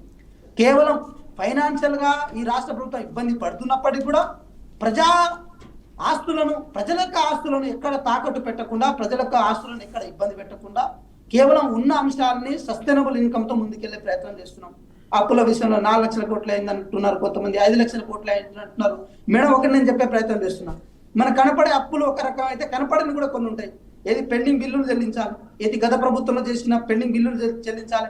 శాంక్షన్ లెటర్ ఇచ్చారు చాలా మందికి, ఎవరైతే సబ్సిడీ తెప్పినా ఉన్నారో తీరా ఎలక్షన్ దగ్గరకు వచ్చే టైంకి కోళ్ల ఫారాలకు అని చెప్పి, కార్లు లోన్లకు అని చెప్పి వీళ్ళందరికీ శాంక్షన్ లెటర్ ఇచ్చి వాళ్ళ ద్వారా రాజకీయంగా ఏదో ఓట్లు పొందే ప్రయత్నం చేస్తారు, వాళ్ళకి పైసలు ఇవ్వాలి. అదేవిధంగా పెండింగ్ బిల్లులు ఏదైతే పంచాయతీరాజ్ డిపార్ట్మెంట్ లో ఉన్న పెండింగ్ బిల్లులు గత ప్రభుత్వంలో ఉంచినాయి అవి ఇవ్వాలి. ఇవన్నీ అప్పుల కిందకే వస్తాయి మేడం, ఇవన్నీ మొండి బకాయిల కిందకే వస్తాయి, ఇవన్నీ రాష్ట్ర ఖజానా నుంచి పోతాయి. ఇవన్నీ ఇక్కడ డిస్కౌంట్లో చెల్లించాలని పైసలు ఉండే. మేము ఏది రైతులకు ఉచిత కరెంట్ ఇస్తున్నాం అని చెప్పే ప్రయత్నం చేశారు కదా. ఎస్, ఉచిత కరెంట్ ఇవ్వడం రైతులకు చాలా మంచి అంశం, కానీ దాని వెనకాల దాదాపు 80,000 కోట్ల వరకు అప్పయింది. యాదాద్రి భద్రాద్రి పవర్ ప్లాంట్ కూడా చాలా ఇబ్బందులు అయినాయి. సో మేమేమంటున్నాం, ఒక రాష్ట్ర ప్రభుత్వం ద్వారా ఒక రాష్ట్ర ప్రభుత్వానికి అయితే వెంకట్ నాయక్ గారు పూర్తిగా వ్యతిరేకత ఉంది ప్రభుత్వం పైన, వాటిని ఎండగట్టడానికే కేటీఆర్ పాదయాత్ర మొదలు పెడుతున్నారు. వైఫల్యాలను కానీ 6 గ్యారెంటీలను కానీ వాటి గురించి ప్రజల్లోకి తీసుకెళ్లేందుకే ఈ పాదయాత్ర అని చేసి చెప్పేస్తున్నారు. ఓకే, ఇప్పుడు అనలిస్ట్ శేషు గారి దగ్గరికి వెళ్దాం. శేషు గారు నమస్కారం అండి. ఏ విధంగా చూసుకోవాలంటారు కేటీఆర్ పాదయాత్రను, కార్యకర్తల జిల్లాల పర్యటనకు సంబంధించి కూడా మీ వర్షన్ ఏంటి? అందరికీ నమస్కారం. మార్చి 20వ తారీఖు నాడు తెలంగాణ రాష్ట్రంలో ఒక 2 డెవలప్మెంట్స్ జరిగినాయి. ఒకటి కేటీ రామారావు గారు సూర్యాపేట నియోజకవర్గం, సూర్యాపేట జిల్లాలో కార్యకర్తల సమావేశంలో పాల్గొని చేసినటువంటి వ్యాఖ్యలు. రెండోది ముఖ్యమంత్రి రేవంత్ రెడ్డి గారు కారుణ్య నియామకాలకు సంబంధించి 922 ఉద్యోగాలను ఇస్తున్న సందర్భంలో తను మాట్లాడినటువంటి మాటలు. ఈ 2 కీలకమైనటువంటి అంశాలుగా చూడాలి. ఒకటి, ముఖ్యమంత్రి గారు మాట్లాడినటువంటి మాట ఏంటి అని అంటే, మా ప్రభుత్వం పైన కోపం ఉంది అని అంటున్నారు, ఎందుకు కోపం ఉండాలి? తర్వాత నాకు పాలన పైన ఇంకా పట్టు రాలేదంటున్నారు, పట్టు రాలేదనటానికి కారణాలు ఏంటి అనేటటువంటి విషయాల మీద మాట్లాడారు. ఆ వ్యాఖ్యలు కూడా కొంత రాజకీయంగా తెలంగాణ రాష్ట్రంలో సంచలనం కల్పిస్తున్నటువంటివే. తను అంటున్నది ఏంటంటే, ఎందుకు ప్రజల్లో మా ప్రభుత్వం పైన కోపం ఉంటది, మేము 21,000 కోట్ల రూపాయల రైతు రుణమాఫీ చేసినందుక, 59,000 ఉద్యోగాలు ఇచ్చినందుక ఎందుకు మా ప్రభుత్వం పైన ప్రజల కోపం ఉంటది అనేటటువంటి ప్రశ్న లేవనెత్తారు. తర్వాత పాలన పైన పట్టు రావాలి అంటే 2-3 మంత్రులను మార్చివేయటము, లేకపోతే 2-3 అధికారులను సస్పెండ్ చేయటమే పాలన పైన పట్టు ఉన్నట్ట. రాజేని ఏ కారణం లేకుండా తొలగించారు అప్పుడు బీఆర్ఎస్ పార్టీ అధికారంలో ఉన్నప్పుడు ఉప ముఖ్యమంత్రి తాటికొండ రాజేని. అట్లా చేస్తే పాలన పైన పట్టు వచ్చినట్ట అనేటటువంటి ఒక కీలకమైనటువంటి వ్యాఖ్యలు చేశారు. అది పాలక పక్షానికి సంబంధించినటువంటి ఒక డెవలప్మెంట్. అయితే ఇక ప్రతిపక్షానికి సంబంధించినటువంటి ఇంకొక డెవలప్మెంట్ ఏంటంటే సూర్యాపేట మనం రాజకీయ ఎత్తుగడ ఎట్లుంటుందని చెప్పడానికి సూర్యాపేటలో జరిగినటువంటి ముఖ్య కార్యకర్తల సమావేశం ఒక బల ప్రదర్శనగానే చెప్పాలి. ఎందుకనంటే అదే సూర్యాపేట నుండి శాసనసభ్యుడిగా ప్రాతినిధ్యం వహిస్తున్నటువంటి జగదీశ్వర్ రెడ్డి పైన బడ్జెట్ సమావేశాల సందర్భంగా అసెంబ్లీలో జరిగినటువంటి సస్పెన్షన్, ఆ సస్పెన్షన్ కి సమాధానంగానే ప్రజల్లోకి వచ్చేటటువంటి ప్రజల్లో సానుభూతిని తీసుకొని వచ్చేటటువంటి కార్యక్రమాన్ని ఎంపిక చేసుకొని సూర్యాపేటలో నిన్న ముఖ్య కార్యకర్తల సమావేశం పెట్టినట్టుగా మనకి విశ్లేషణ అంచనా వేయొచ్చు. ఆ సందర్భంగా కేటీ రామారావు గారు చేసినటువంటి వ్యాఖ్యలు ఏంటి అనంటే, మాకు ఉద్యమం చేయటం కొత్త కాదు, అధికారం కొత్త కాదు, ప్రతిపక్ష పాత్రలు ఉండటం కూడా కొత్త కాదు అనేటటువంటి విషయాన్ని మాట్లాడుతూ తను చేసినటువంటి వ్యాఖ్యలే ఇప్పుడు మనం చర్చలో భాగంగా తీసుకున్నాం. ఒకటి ఏంటి అనంటే పార్టీని నిర్మించుకునేటటువంటి క్రమం ఒకటి, రెండోది ప్రజలకు దగ్గర అయ్యేటటువంటి క్రమం. ఈ రెండు అంశాలపైన కేటీ రామారావు గారు రెండు వ్యాఖ్యలు చేశారు. ఒకటి, పార్టీని నిర్మించుకునేటటువంటి క్రమం ఏంటంటే ఈ సంవత్సరం చివరి వరకు 2025 చివరి వరకు వివిధ జిల్లాల పర్యటన చేస్తూ ఆ జిల్లాల్లో పార్టీ నిర్మాణ కార్యక్రమాలు చేపట్టేటటువంటిది ఒక ఎత్తుగడ వేశారు. రెండోది 2026లో బహుశా 2027 జమిలీ ఎన్నికలు వస్తాయని ఒక అంచనా ఉంది కాబట్టి యాక్చువల్ గా షెడ్యూల్ ప్రకారం అయితే తెలంగాణ రాష్ట్రంలో 2028లో ఎన్నికలు జరగాలి కాబట్టి బహుశా జమిలీ ఎన్నికలను ఎక్స్పెక్ట్ చేస్తున్నటువంటి క్రమంలో 2026లో రాష్ట్రం అంతా పాదయాత్ర చేయడానికి, పాదయాత్ర ఎందుకు చేస్తారు ఏ రాజకీయ నాయకులు అంటే ప్రజలకు దగ్గర అయ్యేటటువంటి కార్యక్రమాన్ని తీసుకునేటటువంటి క్రమంలో పాదయాత్ర చేస్తుంటారు. కాబట్టి 2026లో పాదయాత్ర చేయబోతున్నాను అనేటటువంటి ఒక లీక్ గతంలో కూడా ఇదే అంశం పైన మాట్లాడిన సందర్భాన్ని మనం చూసాం. ఇది ఒకటి, పార్టీ నిర్మాణం పైన దృష్టి పెడుతూ. రెండోది, పార్టీని ప్రజలకు దగ్గర చేసేటటువంటి కార్యక్రమాన్ని నిన్న కార్యకర్తల సమావేశంలో మాట్లాడినట్టుగా మనకు కనపడుతుంది. అయితే ఇప్పుడు మీకు చూడండి, తెలంగాణ రాష్ట్రం ఏర్పాటైన తర్వాత ఇప్పుడు రాజకీయ ముఖ చిత్రం పూర్తిగా మారిందండి, గతంలో ఉన్నట్లేదు. ఏందనంటే 2014లో కానీ 2018లో కానీ ఈవెన్ 2023 శాసనసభ ఎన్నికల్లో కానీ బీఆర్ఎస్ పార్టీ కాంగ్రెస్ తోటి ఎక్కువ పోటీ పడింది. అంటే కాంగ్రెస్ ని ప్రధాన ప్రత్యర్థిగా పోటీ పడినటువంటి సందర్భాన్ని చూసాం.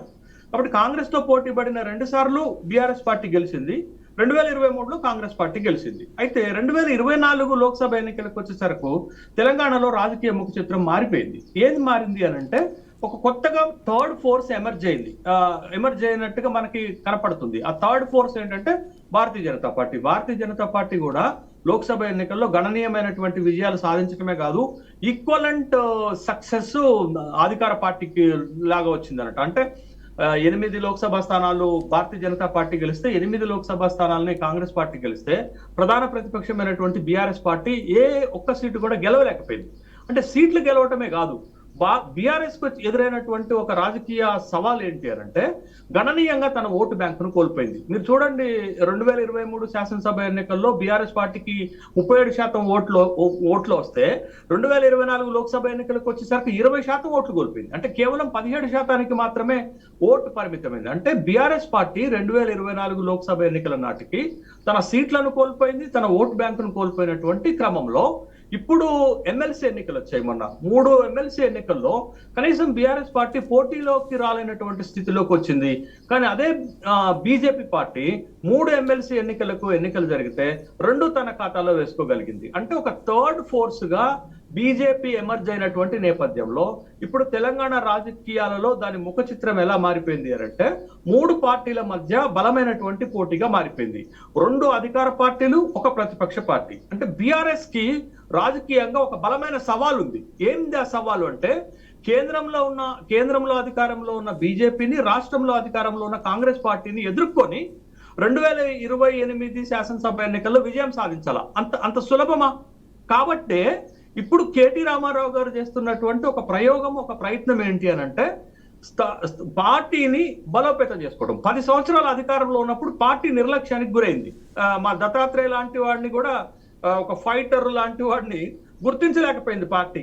కాబట్టి అట్లాంటి లోపాలన్నిటిని సరి చేసుకునేటటువంటి క్రమంలో పార్టీని నిర్మాణం చేసుకోవటం, జిల్లాల్లో బలోపేతం చేయటం, ఇది ఒక ఎత్తుగడ అయితే, రెండో ఎత్తుగడ ఏంటి అంటే ప్రజలకు దగ్గర కావాలి కదా. పోయినటువంటి పరపతిని మళ్ళీ సంపాదించుకోవాలంటే ఏకైక మార్గం ఏంటది? రాజకీయాల్లో ఉన్న ఏకైక మార్గం ఏంటి అని అంటే పాదయాత్ర. మీరు చూడండి, బీహార్ లో ఒక కొత్త పార్టీ ఎమర్జ్ అయింది, ప్రశాంత్ కిషోర్. అంటే దేశంలో అనేక రాజకీయ పార్టీలను మోడీతో సహా గెలిపించినటువంటి ప్రశాంత్ కిషోర్ మీకు బీహార్ లో ఒక పార్టీ పెట్టాడు. పార్టీ పెట్టిన తర్వాత తను చేసిన ప్రయత్నం అంటే జనస్వరాజ్య యాత్ర అని ఒక యాత్ర పెట్టేసి బీహార్ అంతా కలయదిరిగేసిండు అన్నట్టు. అంటే ప్రజలకు దగ్గరగా అయ్యేటటువంటి చర్యలలో అత్యంత ప్రధానమైనది పాదయాత్ర కాబట్టి ఆ విధమైనటువంటిది ఎంపిక చేసుకున్నారు. ఇంకొకటి ఏంటి అని అంటే, మీరు గతంలో తెలుగు రాష్ట్రాల్లో జరిగిన పాదయాత్రలన్నీ సక్సెస్ అయినాయి. ఆ పాదయాత్రల తర్వాత ఆ పాదయాత్ర చేసినటువంటి వాళ్ళందరూ కూడా అధికారంలోకి వచ్చారు.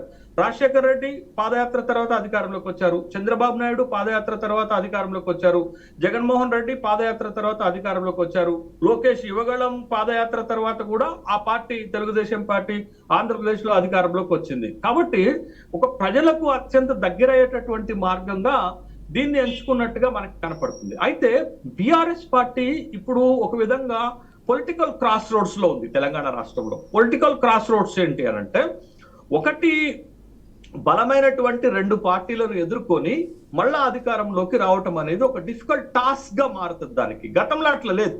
ఇప్పుడు ఉద్యమ కాలంలో ఉద్యమం బలంతో పార్టీ ఎదగలిగింది, ఉద్యమం బలంతో పార్టీ అధికారంలోకి రాగలిగింది. బట్ ఇప్పుడున్న పరిస్థితి బీఆర్ఎస్ పార్టీకి అనుకూలమైనటువంటి వాతావరణం లేనటువంటి సందర్భంలో, అంటే ఈ నెగిటివ్ ఫార్మేషన్ ఉన్నటువంటి సందర్భంలో పార్టీని డెవలప్మెంట్ చేసి, పార్టీని బలోపేతం చేసి అధికారంలోకి తీసుకురావటం అనేది ఒక డిఫికల్ట్ టాస్క్ గానే ఆ పార్టీకి ఉంటుంది. బట్ ఈ అడ్డంకులన్నిటినీ ఆ పార్టీ ఎట్లా అధిగమించి మళ్ళా అధికారంలోకి వస్తుంది అనేది కాలమే నిర్ణయించాలి. బట్ ఇప్పుడు జరుగుతున్నటువంటి డెవలప్మెంట్స్ అదే. నేను మొన్న ఇటీవల ఒక వ్యాసం రాశాను ఒక పత్రికలో, సభా గౌరవాన్ని కాపాడాలనేటటువంటి ఒక వ్యాసం రాశాను. దాంట్లో నేను అన్నది ఏంటంటే, ఒకవేళ జగదీశ్వర్ రెడ్డిని శాసనసభలో సస్పెండ్ చేయకుండా డిస్క్వాలిఫై చేస్తుంటే రాజకీయ పరిణామం ఇంకొక తీరుగా ఉండేది కదా. డిస్క్వాలిఫై చేసినటువంటి క్రమంలో ఇమీడియట్ గా ప్రజల్లోకి వెళ్ళేటటువంటి అవకాశం అధికార పార్టీ ఇచ్చినట్లు అయ్యేది. కానీ అధికార పార్టీ కూడా రాజకీయ ఎత్తుగడలో భాగంగా ఏం చేసింది అంటే, డిస్క్వాలిఫికేషన్ కాకుండా కేవలం సస్పెన్షన్ కే పరిమితమైంది. సస్పెన్షన్ కి పరిమితమైన దాన్ని అస్త్రంగా ఉపయోగించుకునేటటువంటి ఎత్తుగడలో భాగంగానే సూర్యాపేటలో సభ పెట్టారు. అంటే రాజకీయంగా ప్రతి అంశాన్ని మూడు పార్టీలు తెలంగాణలో వాడుకుంటున్నాయి. నేను ఇంకొక మాట చెప్తాను రెడ్డి గారికి.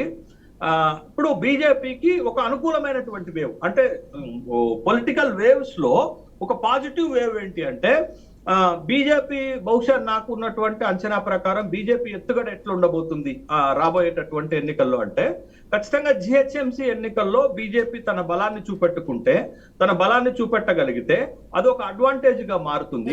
దాని తర్వాత బీజేపీ స్లోగన్, బీజేపీ స్లోగన్ ఎట్లా మారుతుంది అని అంటే, ఇప్పుడు 2 సార్లు బీఆర్ఎస్ కి అవకాశం ఇచ్చారు, ఒకసారి కాంగ్రెస్ కి అవకాశం ఇచ్చారు, మాకు ఒక అవకాశం ఇవ్వండి అనేటటువంటి ఒక బలమైన నినాదంతో 2028 ఎన్నికల్లోకి వెళుతుంది. ఇది బీఆర్ఎస్ టీవీలో మనం ఫస్ట్ కోట్ చేస్తున్నటువంటి ఒక స్లోగన్.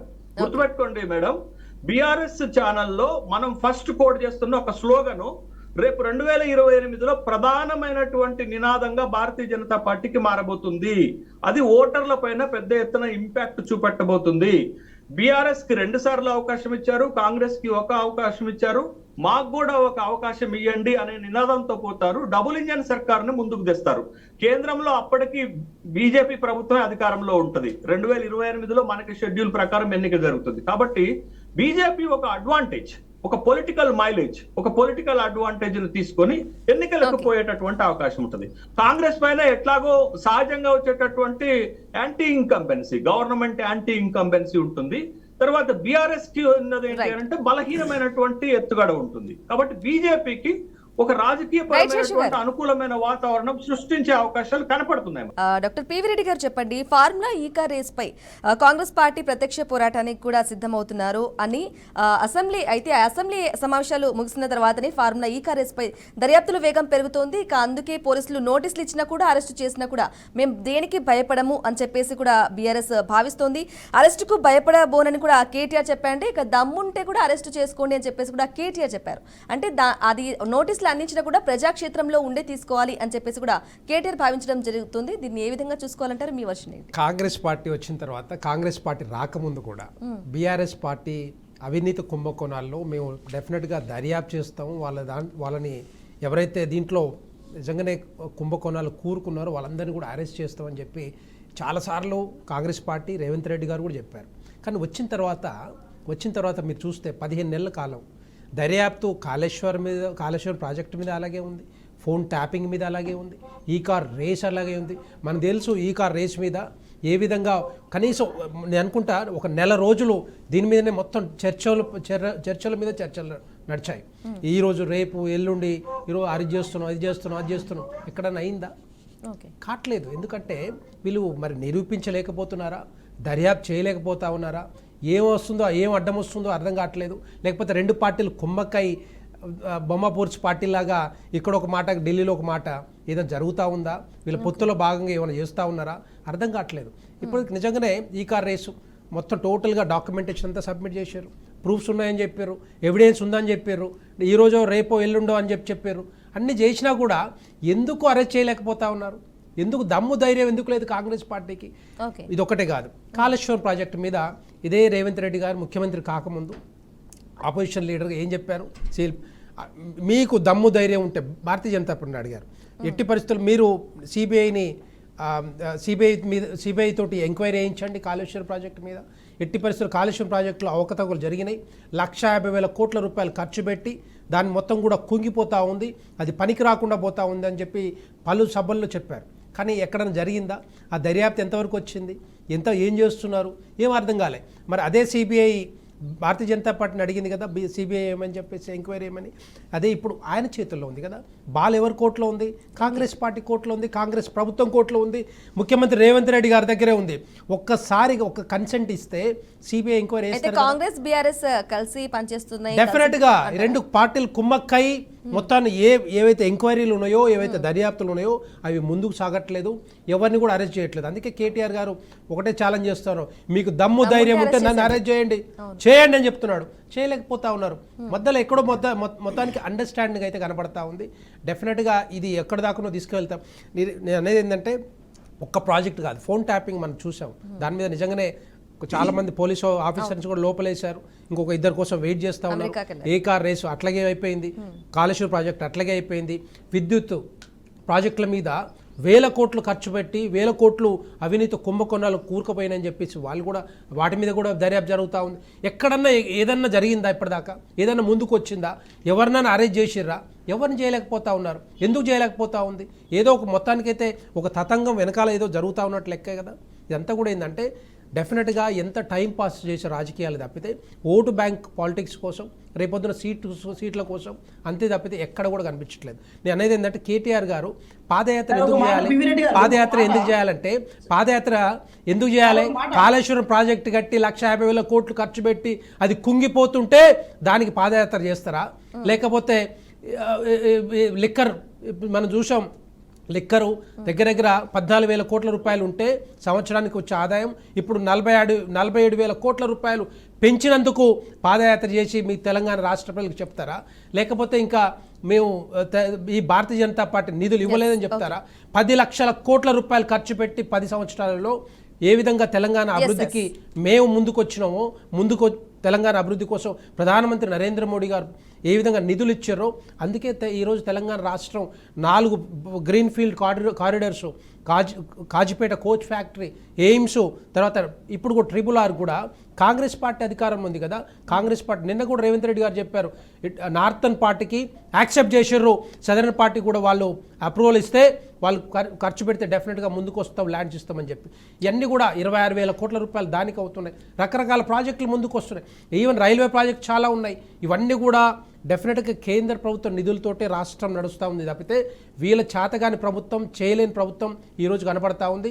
అంతకుముందు బీఆర్ఎస్ హయాంలో కూడా ఈ విధంగా కేటీఆర్ గారు పాదయాత్రలు చేసినా, పొరులు దండాలు పెట్టినా, ఏ విధంగా తెలంగాణ రాష్ట్రంలో తిరిగినా కూడా ఏది ఇక్కడ కూడా జరగదు. Okay. డెఫినెట్ గా అబద్ధాలు, అన్ని బీఆర్ఎస్ అబద్ధాలు పార్టీని, మాట్లాడండి ఎందుకంటే సార్. వీళ్ళకి అబద్ధాలు దమ్ము ధైర్యం మాట్లాడండి, లేకనే మోసం చేయడానికి. ఎమ్మెల్సీ ఎలక్షన్ లో కూడా వీళ్ళు పోటీ చేయలేదంటే మీరు ఒక్కసారి అర్థం చేసుకోవచ్చు. ఇంతకుముందు శేష్ గారు కూడా మాట చెప్పారు, దగ్గర దగ్గర వీళ్ళకి 33% నుంచి 17% కు వాళ్ళ ఓటు బ్యాంకు తగ్గిందంటే డెఫినెట్ గా ఇదంతా కూడా ఏంటంటే తెలంగాణ రాష్ట్ర ప్రజలు ఒక అవకాశం ఇచ్చారు బీఆర్ఎస్ పార్టీకి, ఇంకొక అవకాశం కాంగ్రెస్ పార్టీకి ఇచ్చారు. ఈరోజు భారతీయ జనతా పార్టీకి అవకాశం ఇస్తారు, డెఫినెట్గా ఇస్తారు. మనం చూస్తున్నాం ఈ మన ఎమ్మెల్సీ ఎలక్షన్లో 2-2 భారతీయ జనతా పార్టీ గెలిచింది. డెఫినెట్గా వచ్చే ఎన్నికల్లో, స్థానిక సంస్థల ఎన్నికల్లో తెలంగాణ రాష్ట్ర ప్రజలు డెఫినెట్గా భారతీయ జనతా పార్టీని అధికారంలో తీసుకురావడానికి ప్రయత్నాలు చేస్తున్నారు. ఎట్టి పరిస్థితుల్లో భారతీయ జనతా పార్టీ ఉండబట్టే ఈ రోజు భారతీయ జనతా పార్టీ తోటే ఈ రోజు రాష్ట్ర అభివృద్ధి జరుగుతుంది తప్పితే ఇక్కడ ఎక్కడ కూడా తెలంగాణ రాష్ట్ర అభివృద్ధి కానీ సంక్షేమ పథకాలు కానీ ఎట్టి పరిస్థితులు అమలు కావు. చాలా అలాగే దత్తాత్రేయ గారు please continue ఇప్పుడు ఏదైతే బీజేపీ పార్టీ నాయకులు పగటి కలలు గంటా ఉన్నారో తెలంగాణ రాష్ట్రం ఒక్కటే మాకు అధికారం రావట్లేదు మాకు అని చెప్పేసి చాలా విఫల ప్రయత్నాలు చేస్తూ ఉన్నారు. తెలంగాణ ప్రజలైనా ఆంధ్రప్రదేశ్ ప్రజలైనా ఈ బీజేపీ పార్టీ నాయకుల యొక్క జిమ్మిక్కులకు లేకపోతే వీళ్ళు చేసేటువంటి రాజకీయ కుట్రలకు బలి కావాల్సిన అవసరం లేదని తెలంగాణ ప్రజలకు బాగా స్పష్టంగా తెలుసు. తెలంగాణ రాష్ట్రాన్ని ఒక మత కల్లోలాల రాష్ట్రంగా లేకపోతే కుల కల్లోలాల రాష్ట్రంగా తెలంగాణ రాష్ట్రంలో మణిపూర్ లో మంటలు అవుతా ఉన్నాయి, ఆడవాళ్ళని నివస్త్రం చేసి మణిపూర్ రాష్ట్రానికి వెళ్ళమని చెప్పండి మీ ముఖ్యమంత్రిని. ఢిల్లీ పురవీధుల్లో ఊరేగిస్తా ఉన్నారు కదా, అక్కడ పంజాబ్ రాష్ట్రంలో ఆసిఫ్ అనేటువంటి ఆడపడుచు యొక్క మరణాలకు దిక్కెవరున్నారు? తెలంగాణ రాష్ట్రమే కాదు, దేశవ్యాప్తంగా బ్రాహ్మణి గారు దళితుల మీద దాడులు, గిరిజనుల మీద దాడులు, మైనారిటీ ఇవాళ మహారాష్ట్రలో ఏం జరుగుతుంది? నాందేడ్ జిల్లా తెలంగాణ రాత్రులు జిల్లా మొత్తం కొట్టుబెట్టాడుతుంది. మా దగ్గర ఆదిలాబాద్ లో బైంసాలో ముదోలో ఏం జరిగింది?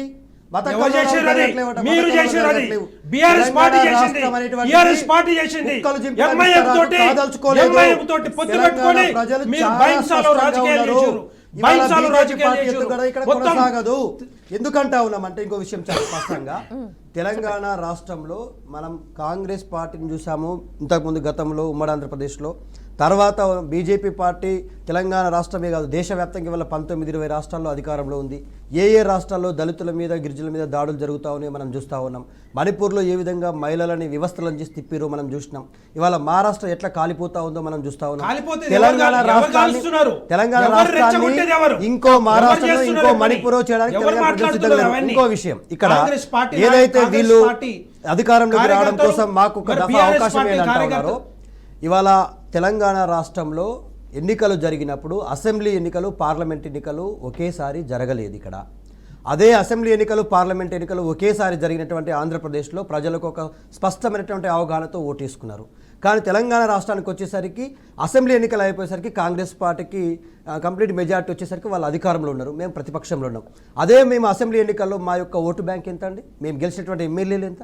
మేము 1.8% ఓట్లతోనే ఓడిపోయినాం. ఇవాళ పార్లమెంట్ ఎన్నికలు అసెంబ్లీ ఎన్నికలు ఒకే దఫా వచ్చి ఉంటే ఖచ్చితంగా తెలంగాణ రాష్ట్రంలో కూడా బీఆర్ఎస్ పార్టీ ఎంపీ అభ్యర్థుల ప్రాతినిధ్యం ఉండేది. సరే ఏది ఏమైనా కూడా రెండు పార్టీల వల్ల ఏమొరిగిందో తెలంగాణ ప్రజలకు అర్థమవుతుంది కదా. 8 ఎంపీ స్థానాలు గెలిపించిన బీజేపీ ఏం చేస్తా ఉంది, 8 ఎంపీ స్థానాలు గెలిపించిన కాంగ్రెస్ పార్టీ ఏం చేస్తా ఉంది? తెలంగాణ ప్రజలు కేసీఆర్ చాలా స్పష్టంగా చెప్పింది.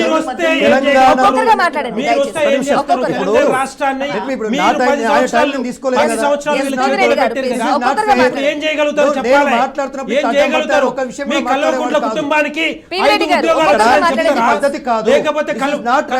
నేను మీరు మాట్లాడినప్పుడు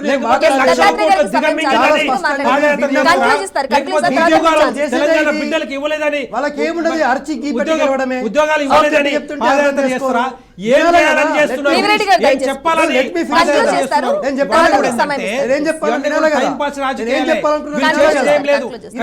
కార్యకర్తల దగ్గర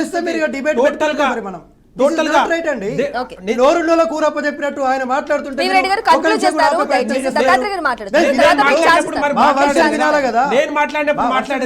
అందుకే నేను సమాధానం చెప్తా ఉన్నాను. నేను మీరు మాట్లాడినప్పుడు మాట్లాడింది నేను చెప్పేది ఏంటంటే ఇవాళ తెలంగాణ రాష్ట్రంలో బీజేపీ పార్టీకి 2 ఎంపీ స్థానాలు, కాంగ్రెస్ పార్టీకి 8 స్థానాలు, ఇద్దరికి 8 స్థానాలు ఇవ్వడం వల్ల ఈ తెలంగాణ రాష్ట్రానికి ఒడిగింది ఏమైనా ఉందా? ఈ తెలంగాణ ప్రజల హక్కుల గురించి కానీ, ఈ తెలంగాణ రాష్ట్ర ప్రజల యొక్క అవసరాల గురించి కానీ ఎవరైనా పార్లమెంట్లో మాట్లాడే ప్రయత్నం చేస్తూ ఉన్నారా? ఇవాళ బీజేపీ పార్టీ ఎమ్మెల్యేలు, ఎంపీలు పార్లమెంట్లో మౌన ముద్రలో ఉంటా ఉన్నారు. ఇవాళ కాంగ్రెస్ పార్టీ ఎంపీలైతే మేము ప్రతిపక్ష ఎంపీలమని చెప్పేసి మాకు అవకాశం ఇస్తలేరని వాళ్ళు గీపెడతా ఉన్నారు. ఈ తెలంగాణ ప్రయోజనాలను ఖచ్చితంగా ముమ్మాటికి చెప్తా ఉన్నాను బ్రహ్మణి గారు. ఈ తెలంగాణ ప్రజల హక్కులు, అవసరాలు, బాధలను అర్థం చేసుకున్న ఏకైక పార్టీ బీఆర్ఎస్ పార్టీ. ఈ బీఆర్ఎస్ పార్టీకి తెలంగాణ ప్రజలకు విడదీయలేని అనుబంధం ఉంది. తెలంగాణ ప్రజల మధ్యకి ఎందుకు వెళ్ళాలనుకుంటున్నామంటే, ఇంతకుముందు శేష గారు ఎందుకు ఎమ్మెల్సీ ఎన్నికల్లో పోటీ చేయలేదన్నారు. రాజకీయ ఎత్తుగడలో భాగంగానే మా నాయకుడు తెలంగాణ ప్రజల యొక్క నాడి తెలిసినవాడు, తెలంగాణ ప్రజల యొక్క శ్వాస ధ్యాస తెలిసినవాడు. ఎందుకు తెలంగాణ ప్రజలు ఇంకా కేసీఆర్ గారిని, కేటీఆర్ గారిని, బీఆర్ఎస్ పార్టీని ఇంత విశ్వసిస్తా ఉన్నారంటే, తెలంగాణ ప్రజలకు కాంగ్రెస్ పార్టీ ఇచ్చిన 6 గ్యారెంటీలు 13 హామీల్లో ఏ ఒక్కటి పూర్తిగా నెరవేరలేదు. తెలంగాణ ప్రజలు ఆవురావురమని అంటా ఉన్నారు. ఇవాళ బీఆర్ఎస్ పార్టీగా కేసీఆర్ గారు ప్రవేశపెట్టిన అన్ని స్కీములు ఆపే ప్రయత్నం చేస్తాను. రైతులు చనిపోతే 5 లక్షల రైతు బీమా, ఇప్పుడు వృద్ధులు వికలాంగులకు పెంచినటువంటి పెన్షన్లకు దిక్కు లేదు, దివానా లేదు, 2500 రూపాయలు మహిళలకు లేదు. ఇవన్నీ విషయాలను తెలంగాణ ప్రజల మధ్యకు తీసుకెళ్లాలి. తెలంగాణ ప్రజలకు తేడా తెలవాలి. అందుకే కేటీఆర్ గారు పాదయాత్రకు నాంది పలికిండ్రు. తెలంగాణ రాష్ట్రంలో పాదయాత్రలో కాంగ్రెస్ పార్టీని, అటు బీజేపీ పార్టీని ఎండగట్టే ప్రయత్నం చేస్తాం. వాస్తవ విషయాలను తెలంగాణ ప్రజల ముందు పెడతాం. 10 సంవత్సరాల బీఆర్ఎస్ పార్టీ అధికారంలో ఉన్నప్పుడు జరిగినటువంటి తెలంగాణ రాష్ట్ర సుభిక్ష అభివృద్ధి గురించి చూపించే ప్రయత్నం చేస్తాం. అందులో భాగంగానే మా బీఆర్ఎస్ నాయకుడు కేటీఆర్ గారు పాదయాత్రకు నాంది పలికిరు. ఖచ్చితంగా పాదయాత్ర చేసి తీరుతాం. ఎందుకు చేస్తామంటే, రాజకీయ ఎత్తుగడలో భాగంగానే, కానీ తెలంగాణ ప్రజల హక్కులను కాపాడడంలో భాగంగానే పాదయాత్ర ఉంటుంది. తెలంగాణ ప్రజల అవసరాలు తీర్చేవి ఈ 2 పార్టీలు కావు. ఈ 2 పార్టీలకు జాతీయ లక్ష్యాలు ఉన్నాయి. ఈ 2 పార్టీలకు ఢిల్లీ పెద్దలను మభ్యపెట్టడం, పోషించడం, వాళ్ళ బాగోగులు చూసుకోవడం ఉన్నంత చిత్తశుద్ధి తెలంగాణ ప్రజల అవసరాలు తీర్చే దాని మీద ఉండదు. ఖచ్చితంగా మాకు అధినాయకత్వమైన, అధిష్టానమైన ప్రజలే, తెలంగాణ ప్రజలే. ఆ ప్రజల వద్దకే వెళ్తాం మేము. ఓకే అండి, వెంకటనాయక్ గారు ప్లీజ్ మాట్లాడండి. దత్తన్న, ఒక విషయం ఏంటంటే, ఇప్పుడు రైతు బీమా విషయంలో ఆ పాలసీస్ ఏదైతే ఉందో గవర్నమెంట్ గత ప్రభుత్వం నుంచి ఇప్పటి వరకు కంటిన్యూస్ గా కడుతూ వస్తుంది. అది దాన్ని ఎక్కడ ఎవరు ఆపలేదు. మరి ఎందుకు రావట్లేదు? దాదాపుగా 450 మంది రైతులకు రాలేదు కదా. నేనేమంటున్నా, లేదు అట్లా ఆ విషయంలో ఇప్పుడు పెద్దవాళ్ళు, మీరు టెక్నికల్ గా మనం కొన్ని మాట్లాడే ప్రయత్నం చేయాలి. రైతు బీమా విషయంలో గవర్నమెంట్ కి రైతుకి ఎటువంటి మిస్కమ్యూనికేషన్ లేదు, రాదు. నేను ఇది మాత్రం స్పష్టంగా చేసే ప్రయత్నం చేస్తున్నా. అదే విషయం ఇంకో మాట కూడా చెప్పే ప్రయత్నం ఏమంటున్నాం అంటే, మేడం మీరు గమనించండి, సరే బీజేపీ పార్టీనా, బీఆర్ఎస్ పార్టీనా రాజకీయంగా ఎన్ని ఎత్తుగడలైనా చేయొచ్చు, ఏదైనా చేయొచ్చు కాక, కానీ బీజేపీ పెద్దలు అంటున్న మాటల్లో ఒక్కటే మాట నేను స్పష్టం చేసే ప్రయత్నం చేస్తున్నా. మేము ఇచ్చినాం దాన ధర్మాలు ఇచ్చారు తెలంగాణ రాష్ట్రానికి. మీరు ఇక్కడ నుంచి ఎంత తీసుకోబోతున్నారు? ఇక్కడ నుంచి ₹1 తీసుకోపోతే 42 పైసలు ఇస్తున్నారు. మీరు ఆ 42 పైసలు కూడా ముక్కి మూలిగి మా ఫోటోలు పెడితే ఇస్తాము, లేకపోతే ఇవ్వమని చెప్పి రకరకాల కోరికలు పెట్టే ప్రయత్నం చేస్తున్నారు. ఏదో ఉత్త పుణ్యానికి దాన ధర్మం ఇస్తున్నాం, మేము బిచ్చం ఇస్తున్నట్టు మాట్లాడితే ఎట్లా అండి? మరి ఏదో ఉత్తగిస్తున్నట్టు అయితే కాదు కదా. మేము ఇది ఒకటే అడుగుతాం, ఉత్తరప్రదేశ్, బీహార్కి ఎట్లా ఇస్తారో మాకు కూడా అట్లా ఇవ్వండి, దక్షిణాది రాష్ట్రాలు కూడా అట్లా ఇవ్వండి. అప్పుడు మీ చిత్తశుద్ధి ఏందో మేము నిరూపించే ప్రయత్నం చేస్తాం. అంతేగాని మేము ఏదో ఇస్తున్నాము, చేస్తున్నాం అని చెప్పి. కాబట్టి ఈ విషయంలో బీజేపీ కూడా ఆలోచించుకునే ప్రయత్నం చేయాలి. అదేవిధంగా ఒక మాట అయితే చెప్పాలి సార్, నేను ఒకటి స్పష్టం చేసే ప్రయత్నం చేస్తున్నా. బీజేపీ ఎంత చేసినా కూడా, ఏం చేసినా కూడా ఒక మత ప్రాతిపదికన ఈ తెలంగాణ చేయొచ్చు, కానీ ఎక్కడ విషయంలో ఎస్సీ ఎస్టీ బీసీల యొక్క అభ్యున్నతి విషయంలో ప్రయత్నం చేస్తుందని మనం అనుకోలేము. దానికి ఒక చిన్న ఉదాహరణ ఏంటంటే, ఇదే తెలంగాణ రాష్ట్రంలో అంటే మాకు ఎక్కువ సీట్లు కనుక వస్తే బీసీని ముఖ్యమంత్రి చేస్తామన్న బీజేపీ ఆ బీసీని కనీసం ఒక పక్ష నేత కూడా చేసుకోలేని పరిస్థితి ఉండే. అలాంటి వాళ్లకు ఈ కింది కులాల పట్ల ఏది ఒక ఇది ఉంటుంది, ఒక చిత్తశుద్ధి ఉంటుంది అని చెప్పి మనం అనుకోవడానికి లేదు. ఇన్ కేసు హైదరాబాద్ లాంటి ప్రాంతాల్లో జిహెచ్ఎంసీలో వాళ్ళు ట్రైబ్ అవ్వడానికి ప్రధానంగా ఏకైక రీజన్ అక్కడ హిందూ ముస్లిం పోలరైజేషన్ జరుగుతున్న ఒక్కటే ఉంటుంది, మిగతా చోట జరగదు. రూరల్ ప్రాంతాలకు మాకు కడుపు నిండా ఇది భోజనం కావాలి, మాకు ఉద్యోగం కావాలి, మాకు ఉపాధి కావాలని కోరుకుంటారు, కానీ మాకు మత అంశాలు కావాలి, మాకు ఇది కావాలి, అది కావాలని చెప్పి వాళ్ళు అంత విచక్షణ రహితంగా అయితే ఆలోచించరు. సో బీజేపీ వాళ్ళ వాపును బల్పని మాత్రమే అనుకుంటారని చెప్పి మేము చెప్పే ప్రయత్నం చేస్తున్నాం సార్. రైట్ వెంకట్ నాయక్ గారు, అలాగే శేషు గారు. ఇప్పుడు బీజేపీ విస్తరణవాదం ఎట్లుంటదంటే, హర్యానా నుండి మహారాష్ట్రకి, మహారాష్ట్ర నుంచి ఢిల్లీకి, ఢిల్లీ నుండి బీహార్కి, బీహార్ నుండి తర్వాత వచ్చేటటువంటి ఎన్నికలకు వాళ్ళు ఒక strategic poll management, strategic political management చేసుకుంటూ వెళ్ళిపోతుంటారు. వీళ్ళు ఇట్లనే చర్చలకే పరిమితమై చర్చల వరకే చూసుకుంటూ ఉంటారు అనేది ఒకటి.